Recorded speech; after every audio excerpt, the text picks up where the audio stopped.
the story that occurred this morning, I think was going to really illustrate my why very well because obviously, I'm kind of like you, Lester, a sports guy. I like to win. Those things are great. But I received a phone call this morning from a man that I met when I came to this position 4.5 years ago or so.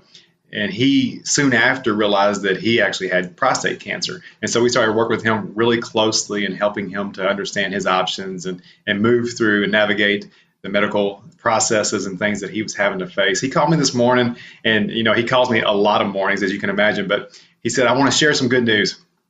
I said, man, I love to wake up to some good news. And so he said, my thyroid is showing zero trace of cancer this morning. And so, 4.5 years into his story that, is kind of focused on cancer, for him to call me and give me that information this morning, I mean, that is my why, right? Yeah, we can save money. Yeah, we can make processes a little bit smoother. Yeah, we can do some things that are outside the box. But for somebody to be able to allow me to walk alongside them for 4.5 years as they battle a serious disease, and he actually battled it in two ways, prostate cancer and thyroid cancer. For him to call me and say that this morning, that got me out of bed literally this morning and gets me out of bed every single day. Man. You know this, but in case the audience doesn't know, I've lost both of my parents to cancer. So that story hits me every which way. And it stems such a good entry point into this conversation because as I look at your title, I see Chief Wellness Officer for Pittsburgh Tank and Tower Group. First of all, who is Pittsburgh Tank and Tower Group? What the heck is a Chief Wellness Officer? And tell the audience who Dylan Phelps is. So Pittsburgh Tank and Tower Group is a fantastic 101-year-old company that ultimately has a great evolutionary process in my mind of creating a business that builds tanks that house liquids, water in most cases, but you name it, we built it. And also communication towers. So, before 15, 20, 30 years ago, it was all about radio. So most of them are radio towers. Now, most of them are built for our cell phones. So we have to have those types of things. And so the reason I say it's an evolutionary process, it's a situation where our owners, who were family owners from the beginning and still are, they saw a need and a niche that would allow us to become a commodity type company. And so we're thankful to work for some visionary people. And that really kind of lends itself to my role and ultimately what has become of this Chief Wellness Officer role that I've been placed into. And so at heart, I'm a wellness guy. Well-being, wellness, whatever you want to call it, that's who I am. And that's my experience, my background. I've worked for a fully focused wellness company for years. I worked for the parent company of that fully focused wellness company for years and was the wellness guy internally there at the parent company and also sold wellness externally. And then one day I got a call from my boss now and says, hey, we got a problem and we think that you might be the guy that can solve it. And I said, well, okay, what's the problem? And he said, well, we're sick. We got a very ill population, and we know that being proactive now is going to help us far into the future as it comes to keeping our population from getting sicker. And I said, that's great. That's what I do. How can I help you? I'm in Chattanooga, Tennessee. You're in Henderson, Kentucky. He said, it's time for you to come home. And I said, well, I feel like I am home. Long story short, a week or two later, I'm headed back to my hometown, Henderson, Kentucky, to work for Pittsburgh Tank and Tower Group. And that's where I am now. And then afterwards, we came up with the title Chief Wellness Officer because we knew that it was going to involve at a high level both our benefits and our wellness programming. And so we kind of brought that all together. We wanted to make sure it was coming from a proactive standpoint, and we wanted to make sure it was going to be something that we could continue the evolution of our company upon. And so Chief Wellness Officer was kind of born out of that. Man, there's so much to unpack there, but I think the place that I want to start is the fact that there is what I would call one throat to choke, right? There is one person at your organization that is in charge to wake up every day thinking about the healthcare cost and the well-being of their employees. As a question, a little bit of a rhetorical one, but as a question, where does healthcare cost rank on the costs of all the expenses that the organization pays as a whole? Where does healthcare cost rank? For us, it's number two. It's right below salaries, and it's far away from number three, to be honest with you. So for years and years, it was what my boss controlled, our number one uncontrollable costs. He has since changed that title because we've made some moves to be able to control and influence.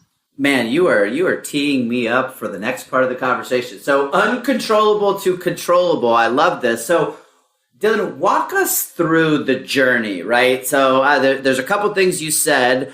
101-year-old company.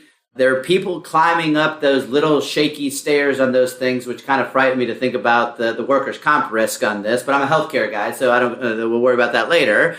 But I got to assume that these aren't guys and gals that wake up every day thinking, you know what, I'm going to manage my diabetes today. So walk me through the journey. Where did you even start? You got to the organization. Where did you even start? Talk to me about the journey.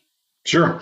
You're right. Our employees think about, hey, let's make sure I'm safe today and so I can come home tonight. That's what they're thinking about. They're not thinking necessarily about insulin and other things to control disease, right? So we have that responsibility, and I'm thankful to have that responsibility and to be that one throat to choke, as you say, or at least the first one. So the journey, it started where most companies our size started. We were a fully insured company for decades, right, with one of the BUCAs, and we thought that was the only row that we could hoe in this particular space. Thankfully, our decision makers have never really been asleep at the wheel. They've always looked for opportunities to be innovative. And in 2015, and this is 2 years prior to my arrival, they chose to go self-funded, right? So we were fully insured for decades and decades and decades. And they said, okay, the only way that we're going to have any control over our spend is by paying for it ourselves through a self-funded policy. So that occurred in 2015. I arrived on the scene in 2017. They hand me literally stacks and stacks of binders and say, this is what our insurance looks like. And so I'm consuming these binders both physically and mentally and trying to understand what our trends look like. And so it didn't take long to be able to see that, obviously just like every other company or most other companies in our space, our cost trends were really increasing. And if it was a stock trend that you were looking at that you owned, it felt pretty good, but it's not. We're paying these things out, right? So we focused pretty closely on the thing that was increasing the quickest, which was prescription. So our medical trend was year over year increasing between 8 and 12%, probably an average of right around 9.5 or 10. But then we look at our prescription trends, and they are eclipsing the 20% year over year increase mark. And so that was something that I pointed out very quickly. We had to get a hold of this. And so we were still with the BUCA. When we made the transition from fully insured to self-funded, we stayed with that exact same BUCA. They went from being our carrier to our claims processor. They did okay from what we knew, right? But ultimately, there were a lot of costs that were hidden in those invoices that we were paying on a regular basis, and specifically in that pharmacy piece, because at the time they were doing business with the largest PBM in the world, right? That was their partner. And so we started asking questions. Hey, we see this trend is going through the roof. What can we do to stop it? Well, we can do this, that, and the other. This is what's kind of under our control. And my question was, allow us to carve this out. That way I can really start gathering specific data around pharmacy so that we can see where the money is actually going. Well, I'm sorry, but you have to be 1,000 employee plus employer to do that. And I said, well, we will work with you on this. We know that we're not trying to grow to 1,000 employees. We're about, at the time, about 350 or so. That's not one of our goals, but one of our goals is to save money on pharmacy. So let you help me, right? And then I will help you back. And so ultimately they said, no, we can't get around that. They did do one thing. They gave us $40,000 to be quiet for a year, which we appreciated that. And we used that $40,000 for research more than anything. And ultimately, we carved out pharmacy by going to a third-party administrator that allowed us to do so in 2019. We saved a little bit of money on our trend in 2019, but really in 2020, that's where the story gets good, and we can talk about that further. We went to a transparent PBM in 2020 and saved a lot of money. So that just kind of sets you up for where we are now with a transparent PBM and a transparent third-party administrator here in 2021.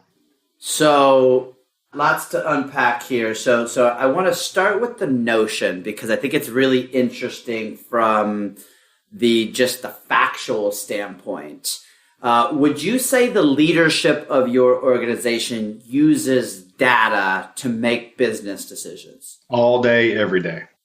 And so I find it interesting, right? 100-year-old company, and it's not until the last 7 or 8 years where, oh, you know what? We should probably get that data thing on our second largest expense. And I'm not making fun of the company. I'm actually kind of relating that back to, if you're an organization who's listening to this, I love this example because the first thing that Dylan said is, how do we take something from an uncontrolled to a controlled? And the first word I have written here in all caps is data, which is something that every organization looks to use for every other business decision that they do. But on healthcare, we accept kind of just crap, like just crap data. And I find it so when you were able to now show the organization the data, right? The direction. Talk to me about that conversation and like just the ability, I gotta imagine, to be proactive, like to to know where am I gonna drop this fishing lure in, where the fish are. So this is a really good story, and Lester, you and I have not talked about this specific part of the story, I don't believe. So my boss and I have a fantastic relationship, but we were butting heads over whether or not we should, in his words, change maps when it comes to healthcare. And he was being conservative about it, and there were some fears behind it, and I completely understand that. There were so many things that he didn't quite understand to the point where he was comfortable at that point. So ultimately, I kind of alluded to this. In 2019, we did carve out pharmacy. Now, to do that, we had to go with a different claims processor, right?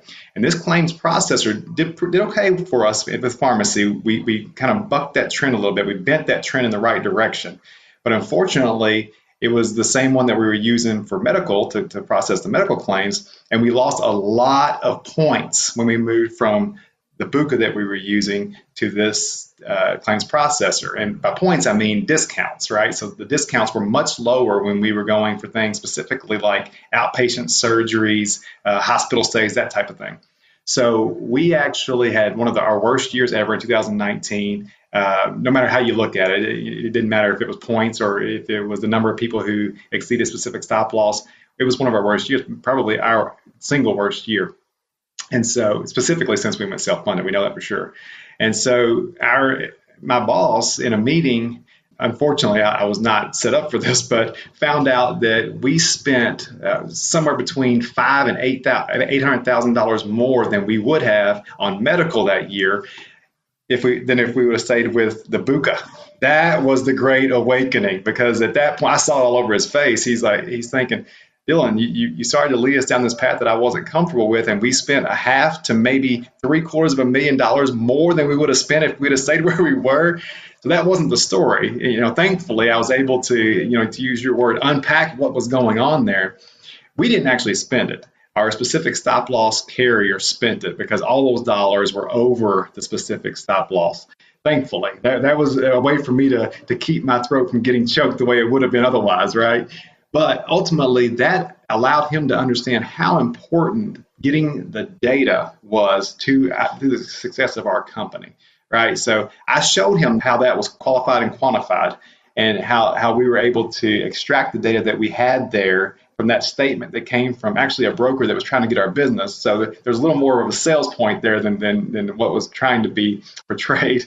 But nonetheless, the data showed what it showed. And so I told him how we could use that data, showed him how we could use that data to go to more of a transparent model and be able to save money similarly to how we saved money when we went from fully insured to self-funded. And then the aha moments started to happen on a regular basis. Oh, well, if we know what's happening in this specific area, or if we know what was happening in this general area, then we can create strategies around that and being able to, one, position ourselves very well for the future, and two, maybe even save some dollars right now. And we were able to do both with that data. So, Dylan, you said short term and long term. So, I'm assuming anybody who wants a return on investment or wants to do anything like short term first. Talk to me about the short term gain. So, presumably, I think people think, well, if I am with this carrier or this PBM, and there was a way to save money, of course, that person's going to lead me to water.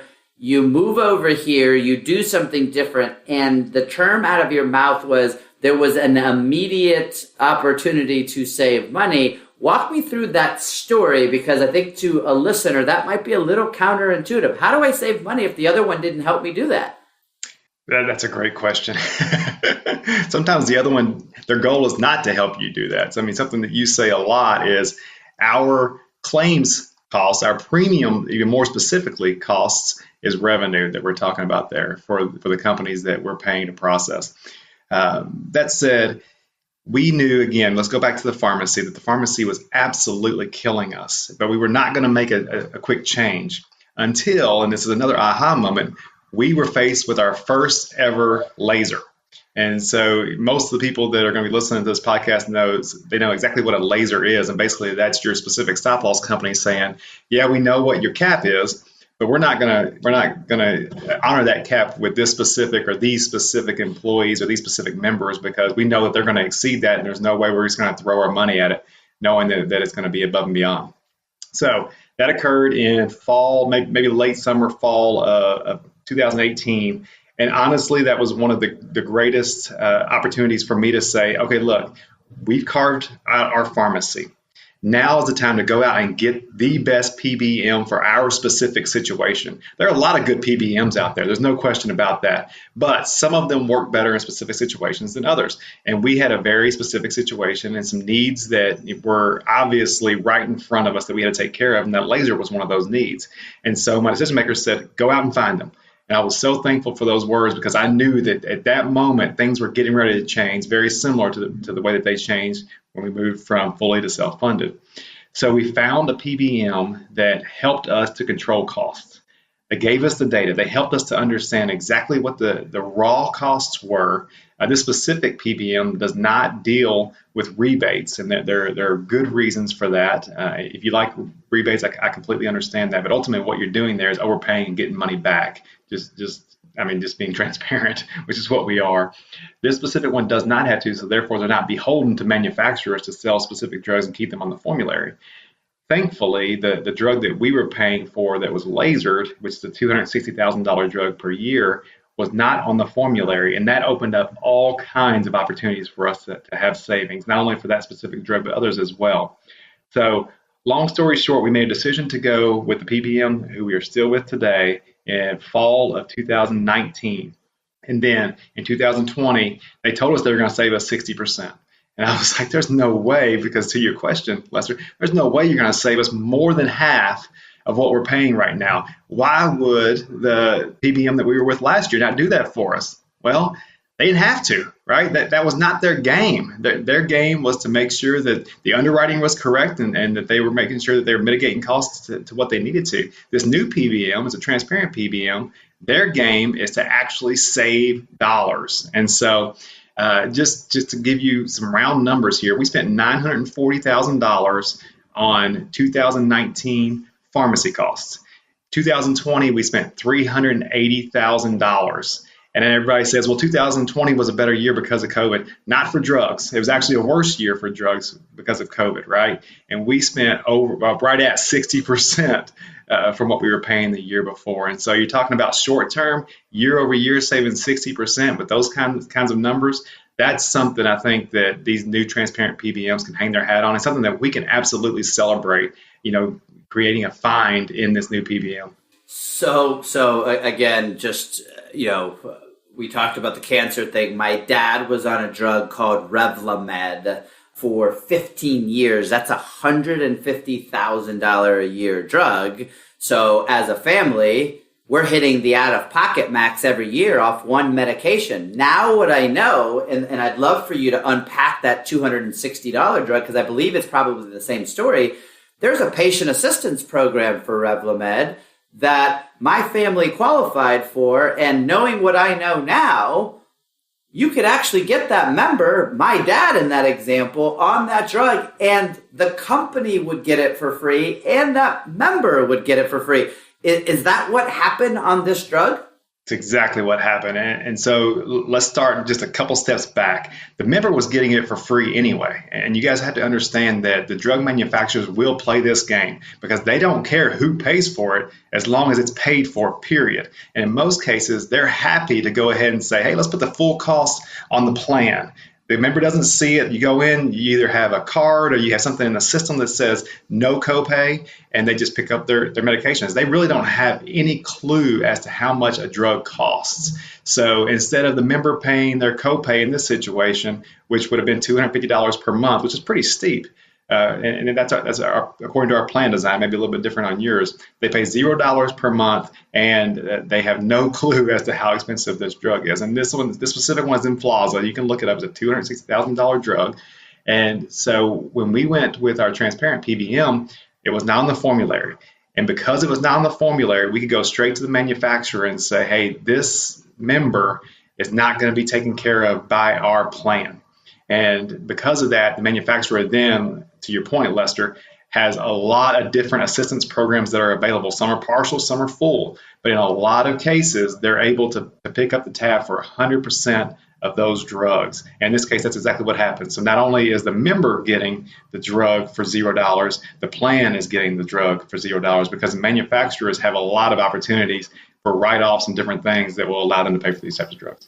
See, this to me, I don't know if I'm passionate right now or pissed off right now because I'm literally somebody who, when I was 17 years old, parents said, hey, by the way, you can't go to baseball camp. And I didn't understand what that meant. And now I know that moment they had to file bankruptcy off this one drug. And so in this exact example, $260,000, there's a patient assistance program that your member qualified for. Now, you stated it. There's tons of these patient assistance programs. I want to draw the audience to the last 10 seconds of every commercial you see at 8 o'clock at night with your family that says, XYZ company might be able to help with patient assistance. If you can't afford your drug, please call 1-800 whatever. And right, it sounds like it's the Micro Machine Man.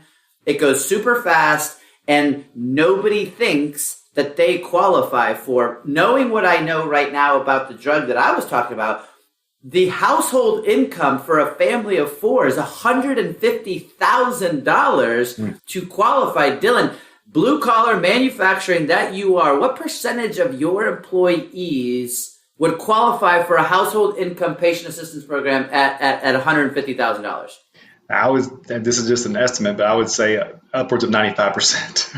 and I gotta imagine, I don't know this, I gotta check out the labor statistics, but I'm assuming $150,000 is the top 3 to 4%, as far as wage earners out there. And so I know my family was $90,000 combined, so we would check that box. So what I love about this conversation is something that I would love for you to opine on. I often, when I'm talking about these different things that people can do, the first thing they say is, my employees aren't going to want me up in their business.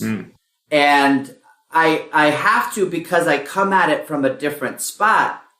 Please get up in my business if at the end of the day I'm spending $10,000 a year on a specific drug that you could help me get otherwise. How did, with your role coming into the organization and every day looking at ways to save people money and then probably going to them and saying, hey, by the way, I could help you. Yep. So you're up in their business. How is that received? I'm definitely up in their business, and we could bring dozens of our employees on the show, and they would testify to that fact.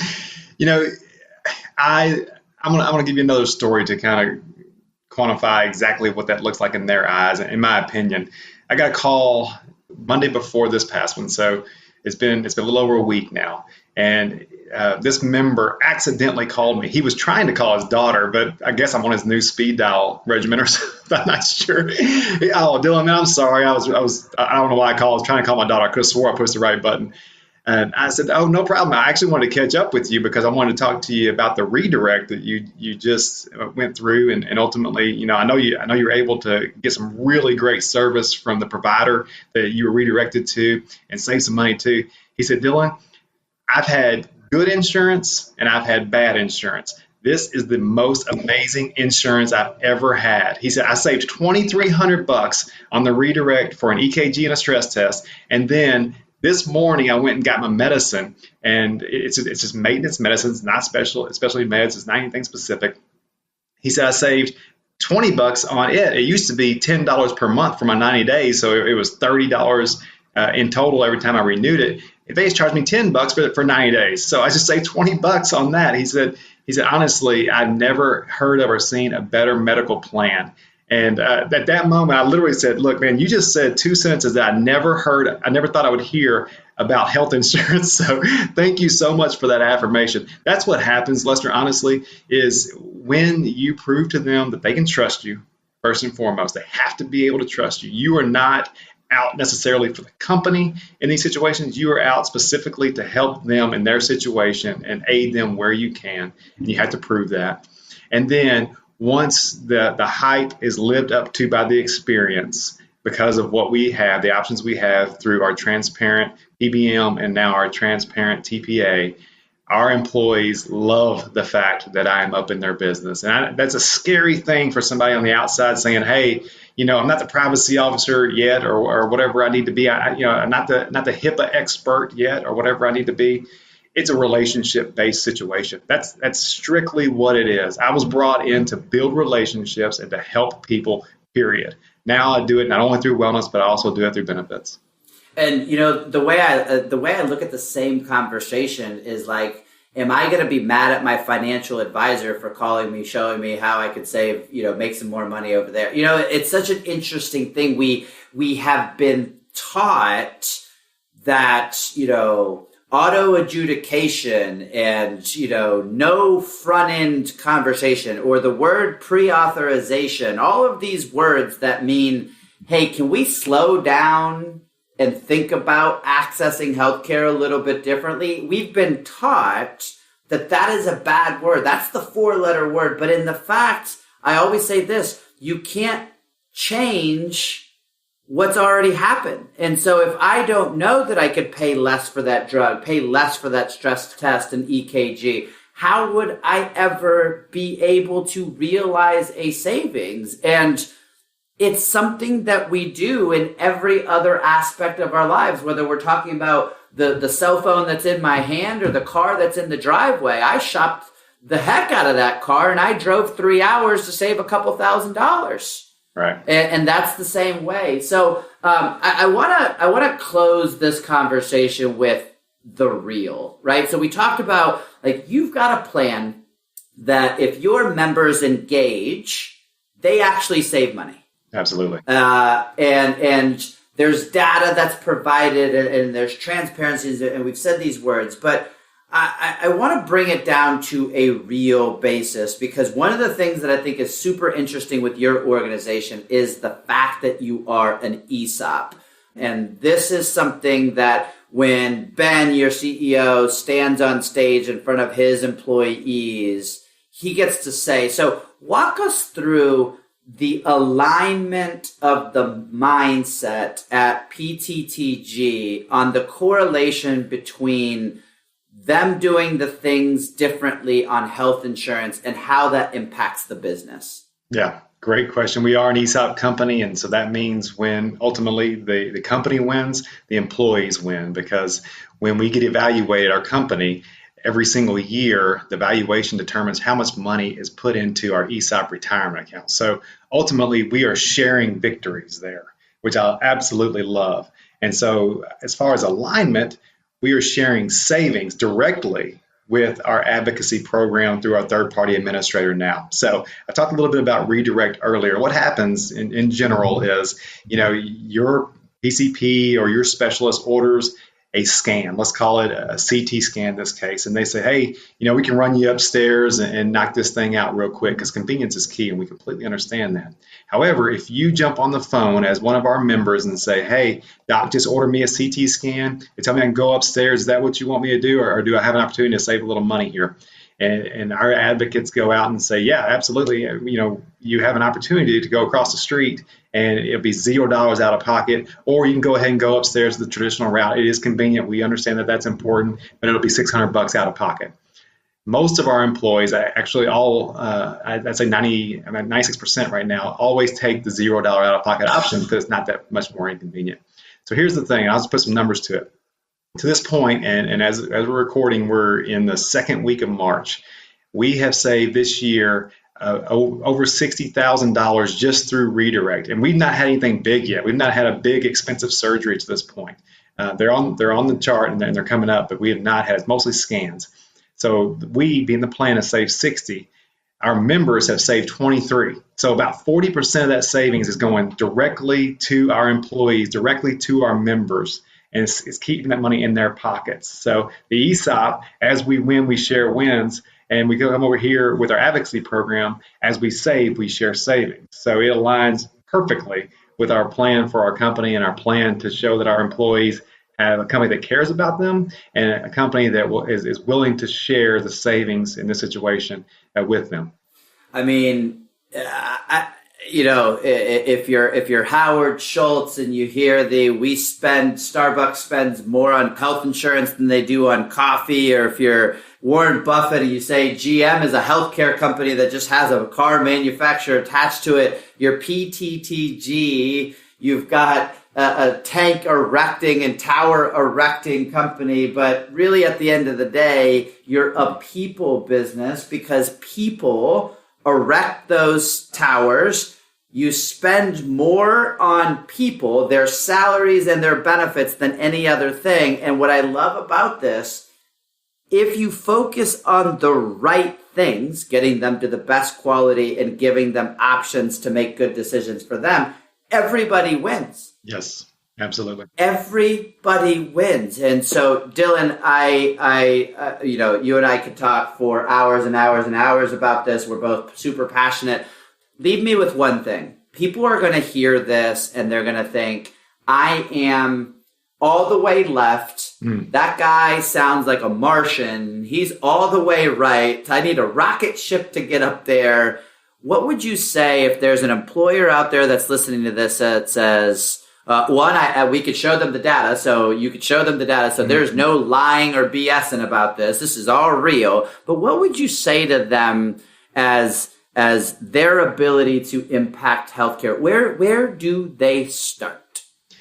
From a high level, my sentence is this. We have to, as employers, as HR executives, as wellness executives, we have to stop being passive in a very active game. Because believe me, every single other component of this equation is being super active.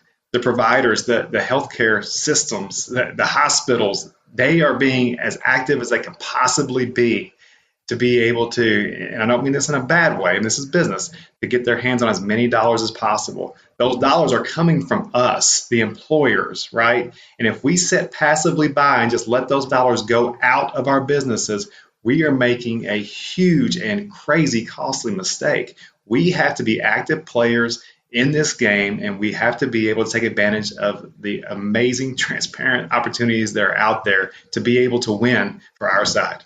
Man, stop being passive in a super active game. Ow! I had not heard that before, and I absolutely love that. I'm going to steal that all day long. I figured you probably would. That's going on. That might go on my LinkedIn today, even.